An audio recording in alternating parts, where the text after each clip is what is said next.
आज जब ये महामारी पूरे अपने चरम पे है, तब ये सरकार परीक्षा के नाम पे छात्रों को सीधे सीधे मौत के मुंह में ढकेलना चाह रही है। ये बहुत इजी होता है सर कि मैं ऐसे किसी रूम से, मेरे यहाँ तो पंखा चल रहा है, आपके यहाँ एसी होगा, कोई भी डिसीजन दे दूं। बट ग्राउंड रियलिटी क्या है कि मिनिस्टर ऑफ होम अफेयर्स को भी कोविड संक्रमण हुआ और उसके बाद भी वो एम्स में भर्ती हुए। को डर एग्जाम से नहीं लगता साहब, साला डर तो मौत से लगती है। तो साहब यहाँ से सोचो, यहाँ से जो आप लोग के पास आई एम श्योर नहीं है, लेकिन सर 2 मिनट है ना दिमाग लगा के यहाँ से सोचो, फिर आप भी बोलोगे कि एग्जाम लेना चाहिए या नहीं लेना चाहिए। सर हम बच्चे हैं, लाभ के चूहे नहीं हैं। एक्सपेरिमेंट मत करो, पोस्टपोन करो।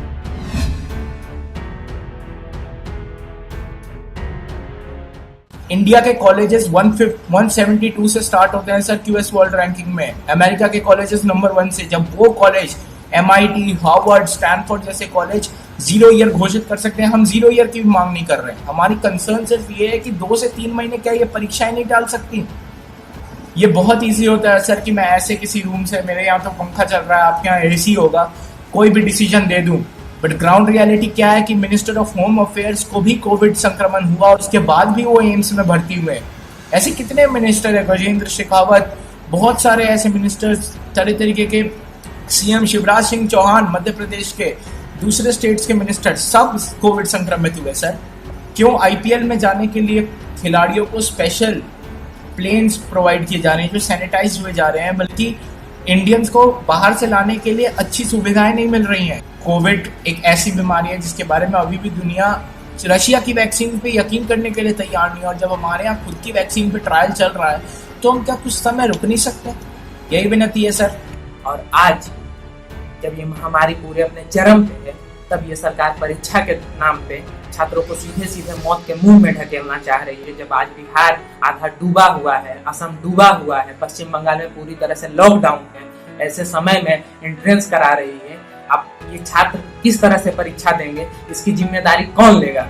ये जो फर्जी डिग्रीधारी आज प्रधानमंत्री और शिक्षा मंत्री बन के बैठे हुए हैं, ये आज छात्रों को परीक्षा के नाम पे मारने की जो साजिश कर रहे हैं, उसके खिलाफ आवाज उठाइए। परीक्षा से पहले सुरक्षा सुनिश्चित की जाए। बिना सुरक्षा के कोई भी छात्र परीक्षा नहीं देगा।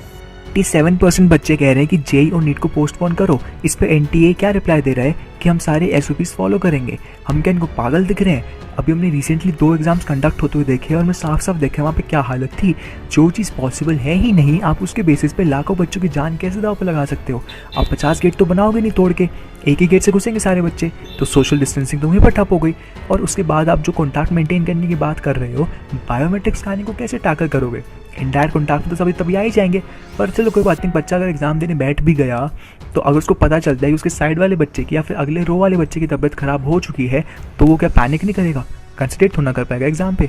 और एक कमरे में 3 घंटे बंद कमरे में मास्क लगा के बैठना ईजी होता है, और ऊपर से जो लोग चश्मे पहनते हैं उनके मास्क की वजह से चश्मों पर फ्रीक्वेंटली फॉगिंग हो जाती है, तो वो क्या हर 5 मिनट पर चश्मा उतार के साफ करेंगे? और अगर मेरे को पता चलता है कि मेरे को कोविड के सिम्टम्स मेरे को फील हो रहा है और मेरे 4 दिन बाद JEE का पेपर है, तो मैं क्या किसी को बताऊंगा या फिर मैं टेस्ट कराने की सोचूंगा भी? ऑब्वियसली नहीं। और being an Covid positive person, अगर मैं वहाँ पर जाके सेंटर में 25 लोगों के बीच में जाके बैठता हूँ और मैं 25 लोगों को अफेक्ट करके आऊँगा, तब क्या करोगे?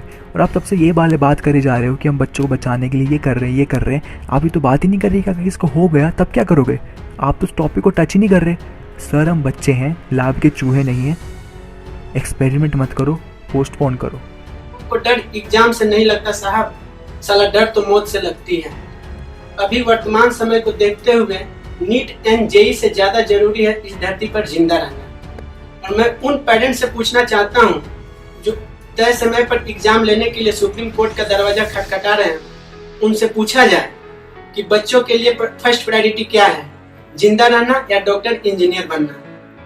मैं सरकार से निवेदन करता हूं कि समान स्थिति होने तक एग्जाम को स्थगित किया जाए। दूसरी बात सर, अब मैं ये कहना चाहूँगा कि हमारा एग्ज़ाम आप लोग पोस्टपोन क्यों नहीं करेंगे? सर पहली बात vote bank, number 2 politics, number 3 आप लोग बिकाऊ है, आप लोग भिखारी के बच्चे हैं, इसके लिए नंबर 4 क्योंकि है ना सर, आप लोग को नहीं इंटरनेशनल स्टेटस मेंटेन और इंडिया की इकोनॉमी की उतनी नीचे है, इसके लिए भाई बच्चा जाए मरे, हमको उससे क्या लेना देना, वो तो उसकी ज़िंदगी है। वो कैसे भी कुछ भी करे, मुझे उससे क्या लेना देना। तो साहब यहाँ से सोचो, यहाँ से, जो आप लोग के पास आई एम श्योर नहीं है, लेकिन सर 2 मिनट है ना, दिमाग लगा के यहाँ से सोचो, फिर आप भी बोलोगे कि एग्ज़ाम लेना चाहिए या नहीं लेना चाहिए। Thank you sir. मैं नीट का एस्पायरेंट हूँ।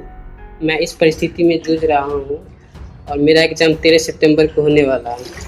इस परिस्थिति में जुड़े हुए हैं और हमारा यहाँ पे ट्रांसपोर्ट की सुविधा का भी सब कुछ बंद है। यहाँ पे ट्रांसपोर्ट व्यवस्था सब बंद है और हम चाहते हैं, या हमारी मांगे हैं कि आप नीट और जेईई मेंस का जो एग्ज़ाम है उसको पोस्टपोन करने की कोशिश करें प्लीज़ सर।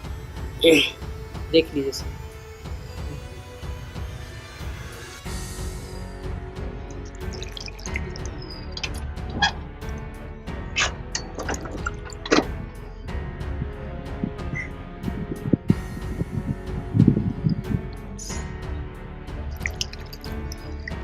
अभी परसों नरसों में यूपी बीएड का एग्ज़ाम हुआ है। यहाँ पर भी हमने देखा इसमें 4.5 लाख बच्चों ने कराया था रजिस्ट्रेशन, और यहाँ भी देखा हमने कैसे सेंटर्स के बाद पूरी तरीके से भीड़ लग गई थी, सोशल डिस्टेंसिंग का कोई पालन नहीं हो रहा था। तो सर आप जब 4.5 लाख बच्चों को और 1.5 लाख बच्चों को नहीं आपने संभाल पाए, तो सर आप कैसे 25 लाख बच्चों को जो नीट और जेईई को टोटल को मिलाकर आप कैसे संभालेंगे सर? आप हमारी ज़िंदगी को खतरे में नहीं डाल रहे हैं सर। हमारे साथ जो हमारे पेरेंट्स आएंगे, किसी को शुगर है, किसी को बीपी की बीमारी है, किसी को अस्थमा की बीमारी है सर, वो पेरेंट्स सेंटर्स के बाहर खड़े रह के हमारा वेट करते हैं सर। वहाँ पे भी पूरी भीड़ लग जाएगी, तो सर आप वहाँ पर कैसे सोशल डिस्टेंसिंग का पालन करवा पाएंगे सर? मेरा यह पहला क्वेश्चन। दूसरा क्वेश्चन सर, जब सर हम वहाँ पर किसी बच्चे को अगर कोविड पॉजिटिव है, जो कोरोना की बीमारी है, तो सर आप ये कैसे आइडेंटिफाई करेंगे जो स्टूडेंट्स हमारे बीच बैठा है वो कोरोना पॉजिटिव कोविड पॉजिटिव नहीं है?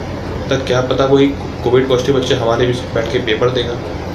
आप कह रहे हैं कि आप थर्मल स्क्रीनिंग करेंगे सर। थर्मल स्क्रीनिंग, अगर वो बच्चा कोरोना जो कोविड की बीमारी है, वो एग्ज़ाम से 2 घंटे 3 घंटे पहले पीसीएम पैरासिटामोल खा के आ जाता है और उसका फीवर उतर जाता है सर, फिर आप थर्मल स्क्रीनिंग से कैसे पता लगा पाएंगे कि वो कोरोना पॉजिटिव है?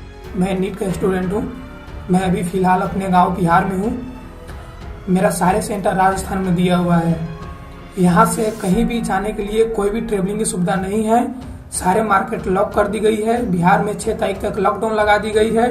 उसके बाद भी लॉकडाउन कंटिन्यू ही रहेगा, क्योंकि यहाँ पे कोरोना केस बहुत तेज़ी से बढ़ रही है। आप मेरे आवाज़ों को सुनिए, आप मेरे रिक्वेस्ट को मानिए प्लीज़। श्री नरेंद्र मोदी जी और एचआरडी मिनिस्टर रमेश पोखरियाल जी, एग्जाम को पोस्टपोन कीजिए। Congratulations नीट एस्पिरेंट्स, आप में से सब लोग इस साल हॉस्पिटल जाने वाले हैं। Some as doctors and the others as patients. And parents को भी एक कॉन्ग्रेचुलेशंस, क्योंकि आपका महीने का खर्चा जो कम होने वाला है। धन्यवाद।